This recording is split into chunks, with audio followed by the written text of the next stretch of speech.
रोजाना सबसे पहले अनुपमा सीरियल देखने के लिए हमारे चैनल को सब्सक्राइब करें। एपिसोड के स्टार्टिंग में हम देखते हैं पाखी और तोशु कोठारी हाउस पहुंच जाते हैं। मोटिबा बोलती है, आप दोनों यहाँ क्या कर रहे हैं? पाखी बोलती है, भीख मांगने के लिए आई हूँ मोटिबा, सिर्फ आप ही मेरा आखिरी सहारा है। पाखी मोटिबा के सामने घुटनों पर बैठ जाती है और बोलती है, प्लीज़ मेरी मदद कीजिए। पाखी रो रही होती है। प्रेम बोलता है, पाखी दीदी आप ये क्या कर रही हैं, प्लीज़ उठ जाइए। इधर हम देखते हैं राही भी बोलती है, पाखी दीदी आप ऐसा मत करो। यहीं पर परी बोलती है, फूई आप ऐसा मत करो। पाखी बोलती है, देख लीजिए मोटिबा, इन दोनों को भी मेरे हाल पर शर्म आ रहा है, लेकिन एक मेरी मम्मी है, वो तो मुझे कभी किसी के सामने मुंह दिखाने के लायक भी नहीं छोड़ेंगी। मोटिबा, मेरी मम्मी मुझसे बदला लेना चाहती है। वो मेरी बेटी ईशानी की शादी उस नौकर से कराना चाहती है। तो पता है माँ के लिए उसका सबसे कीमती गहना उसकी बेटी होती है।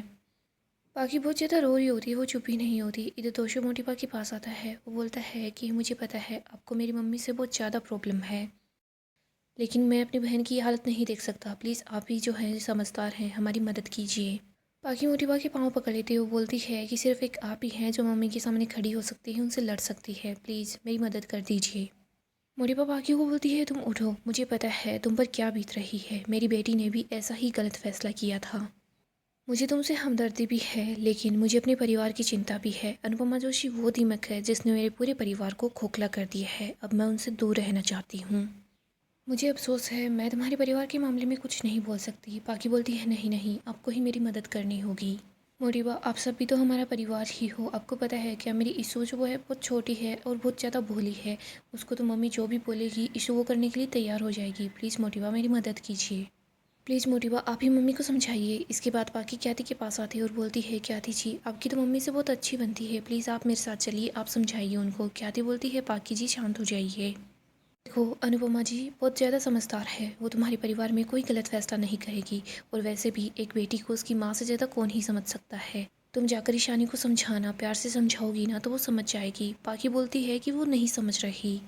पाकी रो रही होती है। वो राही के पास आती है। वो बोलती है कि राही तुम चलो ना, तुम्हें तो पता है ईशु बस अनुमा अनुमा अनुमा लगा कर रखती है, उनकी ही बात सुनती है। तुम ईशु को भी बहुत अच्छे से जानती हो, अगर उसको कुछ हो जाएगा, उसने अगर अपने आप को कुछ कर लिया ना, तो मैं कैसे जी पाऊँगी। प्लीज़ तुम उसको समझाओ। राही बोलती है, पाकी दीदी आप शांत हो जाइए, मैं ईशू से बात करूँगी। पाकी वहीं सबके सामने घुटनों पर बैठ जाती है और बोलती है कि प्लीज़ मेरी मदद करो, आप ही हैं जो मेरी मदद कर सकते हैं। राही बोलती है, प्लीज़ पाकी दीदी ऐसा मत करो। प्रेम बोलता है कि राही हम सब देख सकते हैं पाकी दीदी कैसे दर्द से गुजर रही है। प्लीज़ मोटिबा मेरी आपसे रिक्वेस्ट है, आप पाकी दीदी की मदद कर दें। पाकी मोटिबा के पास आती है। बोलती है, प्लीज़ अब तो मेरी मदद कर दीजिए। अगर एक बेटी एक माँ की बात नहीं मानेगी तो माँ का होना ना होना क्या ही फ़र्क पड़ता है, मैं अपनी जान दे दूँगी। तोशु बोलता है, पाकी तू कैसी बातें कर रही है, मैं कुछ भी कर लूँगी, लेकिन ईशु की शादी उस नौकर से होते हुए नहीं देख सकूँगी। ईशु को ऐसा लगता है ना कि उसकी मम्मी उससे प्यार नहीं करती, लेकिन अब वो देखेगी मैं अपनी बेटी के लिए जान देने को भी तैयार हूँ। पाकी की बातों की वजह से सब लोग काफ़ी ज़्यादा हैरान होते हैं। मोटिबा भी बहुत परेशान हो जाती है। पाकी रो रही होती है। तोशु अपनी बहन को गले लगा लेता है। वो बोलता है कि पाकी शांत हो जा। तोशु मोटिबा को बोलता है कि मोटिबा सिर्फ आप ही हैं जो हमारी मदद कर सकती हैं, प्लीज़ हमारी मदद कीजिए। इधर पाकी बोलती है, चाहे कुछ भी हो जाए लेकिन मैं अपनी ईशू की शादी उस नौकर से नहीं होने दूंगी। आगे हम साफ फैमिली का सीन देखते हैं। अनु बोलती है, पाकी और तोशु कहाँ पर है? किंजल बोलती है, पता नहीं। इधर बा बोलती है कि तू ऐसा क्यों खड़ी है, जो बताना है बता दे। अनु बोलती है, बात करनी है और सबका यहाँ होना बहुत ज़रूरी है। बा बोलती है, तू तो अपनी मर्जी की मालकिन है, तू तो वही करेगी जो तेरा दिल चाहेगा, सबका साथ होना ज़रूरी है, ऐसे क्या बोल रही है। तो ये देख इस बंकू को भी अपने साथ लेकर आई है। तो ये बोल देगी कि अंश और प्रेरणा के साथ साथ इस बंकू और इशू के भी फेरे करवा दें। अनु बोलती है, प्लीज़ बात शांत हो जाइए, मैं सिर्फ बात करने के लिए आई हूँ। वह बोलती है, अभी तो तू यहाँ बात करने के लिए आई है, कल को ये लड़का यहाँ बारात लेकर आएगा, क्या मैं तुझे समझती नहीं हूँ? तुझे रिश्ता मंजूर है तभी तो लड़का यहाँ खड़ा है, वरना ये यहाँ नहीं होता। अनु बोलती है, वाह शांति से आप मेरी बात तो सुन लीजिए। और क्या आप इशू को नहीं जानती? अगर आप बंकू को चांद पर भी भेज देगी ना तो भी इशू उसके पीछे पीछे चली जाएगी। और आपको क्या लगता है प्यार दूर जाने से ख़त्म हो जाता है? बा बोलती है, मुझे पता था तू ऐसा ही करेगी, तू ही ईशानी का साथ देगी। तू बता दे, तू यहाँ पर बिचौलिया बनकर आई है या फिर लड़की की नानी बनकर आई है? बा बोलती है, सब उठो जल्दी करो, कपड़े वगैरह तैयार कर लो, अभी ईशानी की शादी आएगी, उसमें हमें डांस भी तो करना है। तभी यहाँ पर पाकी पहुँच जाती है। वो बोलती है, ऐसा कभी नहीं होगा। यहाँ पर मोरिवा भी साथ आ जाती है। यहीं पर पाकी और राही भी पहुँच जाते हैं। सब इनको यहाँ देखकर काफ़ी ज़्यादा हैरान हो जाते हैं। पाकी बोलती है, मम्मी आप चाहे कितनी भी कोशिश कर ले, लेकिन आपको मैं अपनी बेटी की ज़िंदगी बिगाड़ने नहीं दूंगी, क्योंकि मैं अकेली नहीं हूँ, मोरिवा मेरे साथ है। इधर अंश, प्रेरणा, माही ये लोग बात कर रहे होते हैं कि पाखी दीदी इनको यहाँ पर क्यों लेकर आई है। किंजल बोलती है कि डॉगी का नेचर हमेशा भौंकना ही होता है, वो अपनी फितर से नहीं पीछे हटता। यहाँ पर हम देखते हैं मोटिवा अनु के पास आ जाती है। इधर हम इशू को देखते हैं जो ताली बजाती है और बोलती है, वाह मेरे घर वालों को तो पता ही था, अब पूरी दुनिया को भी पता चल गया है। मेरी मम्मा कुछ भी कर सकती है लेकिन अपनी बेटी से बात नहीं कर सकती। पाखी बोलती है, ईशानी चुप हो जा, मैं तुझे एक थप्पड़ मारूंगी ना तो घुटनों की बल आ जाएगी। मुझे अच्छे से पता है मम्मी ने तुझे मेरे खिलाफ भड़का दिया है। ईशू अपनी मम्मा के पास जा रही होती है लेकिन माही और बाकी लोग उसको रोक लेते हैं। इधर मोटिवा बोलती है, मैं सच बोलूँ तो आपके परिवार के निजी मामले में बोलना नहीं चाहती थी, लेकिन पाखी रोते हुए बिलखते हुए मेरे पास आई और मैं एक माँ की विनती को अस्वीकार नहीं कर पाई।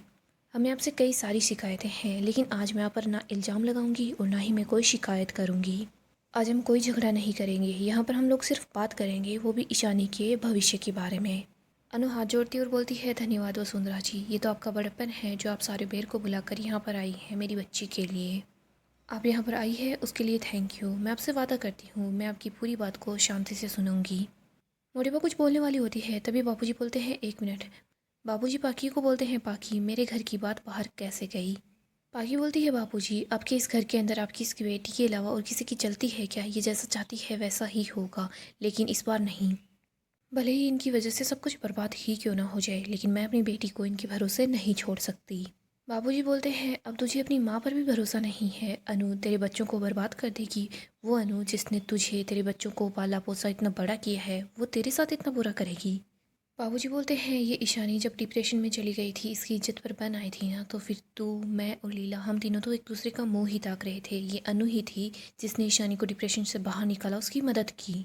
तुझे अनु पर जरा भी भरोसा नहीं है क्या। सबको याद है कि इसू के साथ क्या हुआ था। बाबूजी बोलते हैं, तू मंदिर के दिए पर आग लगाने का इल्जाम लगा रही है, तुझे भगवान कभी माफ़ नहीं करेंगे पाखी। अनु बोलती है, प्लीज़ बाबूजी आप शांत हो जाइए, इन दोनों को तो वैसे भी किसी बात का कोई भी समझ नहीं आने वाला है, कुछ फ़र्क नहीं पड़ने वाला, आप अपनी बीवी क्यों बढ़ा रहे हैं। बाबूजी पाखी को तो कभी अपनी माँ पर भरोसा था ही नहीं, लेकिन ये तो देखिए कम से कम इसको अपनी बेटी की तो फिक्र है। अनु बोलती है, वसुंधरा जी आप बोलिए। मोरिबा बोलती है, देखो अनुपमा। इसके बाद वो बोलती है, अनुपमा जी देखो दुनियादारी कैसे चलती है ये भी आप बहुत अच्छे से जानती है, मैं भी जानती हूँ। हमने कई सारे मौसम बदलते देखे हैं, शादी यूं ही नहीं चलती और ना ही दुनियादारी यूं चलती है। शादी में दुनियादारी, समझदारी और जिम्मेदारी, इन तीनों बातों का ख्याल रखा जाता है। ईशानी की उम्र में लड़कियां और लड़के एक दूसरे को पसंद करते हैं, किसी का भी पसंद आ जाना नॉर्मल सी बात है। और वैसे भी आपके घर की लड़कियां जो है वो थोड़ा शर्माती कम है, तभी तो देखो सबके सामने डटकर खड़ी हो जाती हैं। लेकिन जो जिम्मेदारी है समाज बाकी चीज़ों को तो बड़ों को ही देखना होता है। और अब ईशानी को पसंद आया तो भी ये बबलू। अनु बोलती है, बंसीधर, इसका नाम बंसीधर है। मुड़ीबो बोलती है, नाम चाहे कुछ भी हो लेकिन है तो नौकर ही ना, और इस बदनसीब को बुलाने के लिए सिर्फ चुटकी ही बजानी पड़ती है। और ऐसा ही नसीब कोई भी अपनी बेटी की हथेली पर कैसे लिख देगा। देखिए अगर आप पैसे वाले होते तो बात अलग होती, ये घर जमाई बनकर रह जाता, किसी पर बोझ नहीं बनता। लेकिन देखो पहले तो शादियाँ धर्मशाला में हुआ करती थी, लेकिन फिर लोग घर आ जाते थे, लेकिन आपका तो घर ही धर्मशाला बना हुआ है। इतने लोगों के बीच ईशानी को कितनी ही खुशी नसीब होगी। अब देखिए ईशानी तो बच्ची है, इसको प्यार हो गया है, रोएगी बिलखिलाएगी, लेकिन प्लीज़ आप तो बड़े हैं, इसके आंसुओं में पिघल मत जाइएगा। गरीबी एक सांप है और आप ईशानी को ये सांप मत दीजिए। अगर आपको दान करना है तो फिर आप गरीबों में वस्त्र दान कीजिए, अन्न दान कीजिए, कन्यादान मत कीजिए। मेरी आपसे सिर्फ एक ही रिक्वेस्ट है, हो सके तो ये शादी मत होने दीजिएगा। इधर राही बोलती है कि इशू मोटिव आई तो मैं भी यहाँ आ गई, लेकिन मुझे गलत मत समझना, मैं तुम्हारी ही टीम में हूँ। कहती बोलती है, अनुपमा जी कोई कुछ भी बोले लेकिन मुझे पता है आप जो भी करेंगी बिल्कुल सही करेगी, आप अपने परिवार का सिर्फ भला ही चाहेंगी। तोशु बोलता है, मम्मी ने आज तक हमारे लिए कौन सा अच्छा काम किया है जो हम उनकी बात माने। बापूजी बोलते हैं कि हाँ मत मानो मत मानो, तुम्हारे बच्चे क्या तुम्हारी बात मान लेंगे। किंजल बोलती है, अभी तक मम्मी की बात किसी ने सुनी ही नहीं है, एक बार मम्मी की बात तो सुन लो। तोशु बोलता है कि तुम बीच में मत बोलो। इधर बाप बोलती है, तुम सब लोग चुप हो जाओ। अनु बोलती है, वसुंधरा जी आपको मेरे बच्चों की चिंता हुई, आप उनके लिए यहाँ पर आई, उसके लिए आपका बहुत बहुत धन्यवाद। मैं इस बात को हमेशा याद रखूंगी और आपकी सलाह मेरे सर माथे पर। थोड़ी बहुत दुनियादारी मैं भी जानती हूँ, मैं ऐसे ही कोई फैसला नहीं करती, लेकिन मैं अपने घर परिवार के बच्चों को भी बहुत अच्छे से जानती हूँ। अनु बोलती है, राही मेरे पास नहीं थी, लेकिन माही, ईशानी, अंश, परी, ये चारों बच्चे मेरे पास थे। मैं इन लोगों की स्कूल की सारी शिकायतें सुनती थी, मैंने इनको पाल पोस कर बड़ा किया है। इन लोगों का स्कूल का होमवर्क करवाती थी, इनको सुलाती थी, लोरी सुनाती थी। इन सब को मुझसे बेहतर कोई नहीं जानता। ये सब मेरे आंगन के फूल हैं, एक दूसरे से जुड़े हुए हैं, किसी को छाँव चाहिए तो किसी को धूप चाहिए। किसी को पानी चाहिए तो किसी को मिट्टी चाहिए, लेकिन किसी को सिर्फ प्यार के 2 मीठे बोल चाहिए। मैं इन सबको बहुत अच्छे से जानती हूँ, इसीलिए तो मैं कुछ सोच समझ कर यहाँ पर आई थी इन लोगों को कुछ कहने के लिए, लेकिन इससे पहले ही पाखी आपके पास पहुँच गई और आप लोग यहाँ पहुँच गए। मैंने आपकी बात सुन ली, अब सब लोगों को मेरी बात सुननी होगी। अनु बोलती है ईशानी के इस फैसले में जिद ज़्यादा है, जिम्मेदारी कम है। ईशू बोलती है लेकिन अनु माँ। अनु बोलती है ईशू मेरी बात तो सुन ले। अनु बोलती है तुम दोनों ने पहले अपना जीवन अकेले बिताया, इसके बाद तुम दोनों दोस्त मिले। बेटा, दोस्ती और प्यार का पता नहीं चल पाता, तुम दोनों बस एक दूसरे को पसंद करने लग गए। कहते हैं ना, जो फल पक जाता है वो ज़्यादा मीठा होता है। बा बोलती है कि बस चुप कर दो, मैंने सबकी बातें सुन ली है, लेकिन अब किसी की बात नहीं सुनूंगी। बा बोलती है अभी के अभी इस लड़के को यहाँ से निकाल दो, सब कुछ ठीक हो जाएगा। मोटी बा बोलती है हाँ लीला जी, आप बिल्कुल ठीक बोल रही हैं। अनु बोलती है बाप, बंकू को यहाँ से भेजकर क्या ही होगा? क्या आप हमारी ईशानी को नहीं जानती? अगर ये जीत में आ गई ना, या तो बंकू को वापस लेकर आएगी या फिर उसके साथ रहकर रहने लग जाएगी। वाह, बच्चे बड़े हो गए हैं, इनके साथ जोर ज़बरदस्ती बिल्कुल भी नहीं चलेगी। हमें बच्चों की बात को समझना चाहिए। मैंने और दिग्विजय सर ने भी यही किया है। मैं यहाँ पर कोई फैसला नहीं, सिर्फ एक सुझाव लेकर आई हूँ। बाकी बोलती है भाड़ में गया सुझाव। अनु बोलती है चुप हो जा, और तू बीच में बिल्कुल भी नहीं बोलेगी। सुबह जब ईशानी बीच में बोली थी तब भी मैंने उसको यही बात बोली थी, और अब मैं ईशानी से बात कर रही हूँ तो तू बीच में नहीं बोलेगी। अनु बोलती है ईशू और बंकू, सर और मैं ये चाहते हैं कि तुम दोनों एक दूसरे के प्यार को समझने के लिए, एक दूसरे को समझने के लिए थोड़ा वक्त लो। दिग्विजय बोलता है हम इसके लिए तुम दोनों को 1 साल का वक्त देना चाहते हैं। अनु बोलती है इस 1 साल में तुम दोनों को एक दूसरे से अलग रहना होगा। दिग्विजय बोलता है बंकू कैफ़े का हिस्सा है तो ये वहीं रहेगा, वहीं काम करेगा, साथ ही पढ़ाई भी करेगा, मुझसे और कैफ़े से अलग अपनी पहचान बनाएगा। और ईशानी, तुझे भी अपने करियर पर, अपनी पढ़ाई पर फोकस करना होगा। गाइस, डेली अपडेट के लिए आप हमारे चैनल को सब्सक्राइब करें, साथ ही साथ वीडियो को लाइक भी कर दें। गाइस, अपकमिंग एपिसोड काफ़ी ही ज़्यादा इंटरेस्टिंग होने वाला है। अपकमिंग एपिसोड में हम देखेंगे अनु की बात को सब लोग मान लेते हैं। वो बोलते हैं अच्छा ठीक है, हम ईशानी और बंकू को 1 साल का वक्त देते हैं। यहाँ पर ईशू बोलती है बंकू तुम अपने करियर पर फोकस करना। बंकू बोलता है तुम भी। ईशानी और बंकू एक दूसरे को ऑल द बेस्ट बोलते हैं। इधर हम देखते हैं अनु के पास कॉल आता है। उसको पता चलता है कि उनका कैफ़े जो है वो कॉम्पिटिशन के लिए सेलेक्ट हो गया है। अनु ये सुनकर काफ़ी ज़्यादा खुश हो जाती है। वो सब लोगों को बताती है कि हमारा कैफ़े कंपटीशन के लिए सेलेक्ट हो चुका है। सब लोग ये सुनकर और ज़्यादा खुश हो जाते हैं। बा बोलती है 10 दिनों बाद ही कंपटीशन है, लेकिन फिर तो शादी के मुहूर्त के जस्ट बाद ही कंपटीशन होने वाला है। ये सुनकर सब लोग अपसेट से हो जाते हैं। अनु बोलती है कोई बात नहीं है, सब कुछ मैनेज हो जाएगा। इधर हम देखते हैं अनु और दिग्विजय अपने कैफ़े में आ जाते हैं। वो बहुत ज़्यादा खुश होते हैं कि फाइनली वो लोग कंपटीशन में पार्टिसिपेट कर पाएंगे। दूसरी तरफ प्रेम को पता नहीं होता है कि अनु का कैफ़े सेलेक्ट हो चुका है।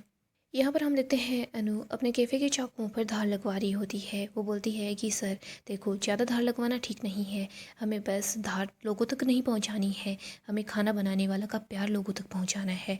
यहीं पर हम देखते हैं तभी श्रुति पहुँच जाती है और प्रेम भी साथ ही होता है। श्रुति बोलती है प्रेम, मुझे तो लगता है तुम अच्छी सी धार वाला चाकू इम्पोर्ट करवा लो, फिर देखना तुम ही सबसे आगे रहोगे, क्योंकि कैफ़े में हमें सब्जियों को नहीं काटना, हमें अपने अपोजिशन को जो काटना है। प्रेम तो कुछ नहीं बोलता, वो बस अनुपमा को देखे जा रहा होता है। इधर अनु सोचती है कि प्रेम ऐसा कुछ भी नहीं करेगा। सो दोस्तों, नेक्स्ट एपिसोड काफ़ी इंटरेस्टिंग होगा। अपडेट के लिए आप हमारे चैनल को सब्सक्राइब करें, साथ ही साथ वीडियो को लाइक भी कर दें।